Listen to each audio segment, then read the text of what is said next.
আমরা বাঙালিরা ফ্রিতে কিছু পাইলে কিন্তু সে জিনিসের কদর করতে জানি না।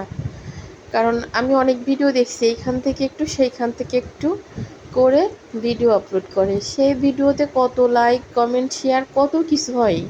আর এই যে আমি বেচারি শুরু থেকে শেষ পর্যন্ত এত কষ্ট করে সময় নিয়ে গরমে ধৈর্য ধরে দেখাই, যে 10 জন দেখলে একজনের হয়তো সুবিধার্থে আমার এই ভিডিওটা কাজে লাগতে পারে। এই জন্য আমি রান্না শুরু থেকে শেষ পর্যন্ত দেখাই, মানে A to Z।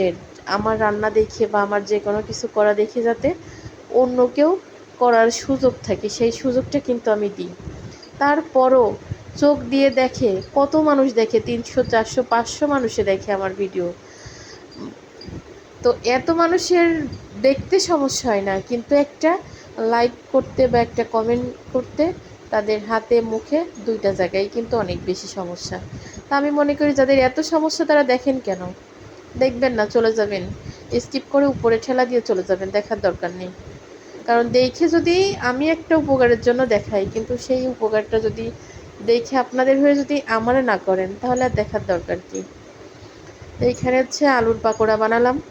কিভাবে বানালাম সম্পূর্ণ প্রসেসটা কিন্তু দেখালাম। প্রথমে আলু সিদ্ধ দিলাম, পেঁয়াজ কুচি, কাঁচামরিচ কুচি, সব রকমের মশলা, লবণ, হলুদ দেইনি, ডিম দিছি, হালকা একটু ঘি দিছি, দিয়ে সুন্দর করে আলুটা কিন্তু চট করে নিচ্ছি। চট করে একদম মিহি করে তার ভিতরে একটু ময়দা দিচ্ছি, দিয়ে এই যে সুন্দর করে একটু ডুবো ডুবো তেল দিয়ে একদম মচমচি করে ভাজলাম। এর সাথে সস দিয়ে খেতে যে এত মজা হয়েছে আর এত দারুণ হয়েছে, এভাবে করে খেয়ে দেখতে পারেন কিন্তু আপনারা। এই সন্ধ্যায় বাচ্চাদের নাস্তার জন্য ছেলে বলতেছে আম্মু পুরি পেঁয়াজি কিনে নিয়ে আসি, তাই বললাম যে না, তোমার পুরি পেঁয়াজি কিনতে হবে না, আমি নাস্তা বানাই দিচ্ছি।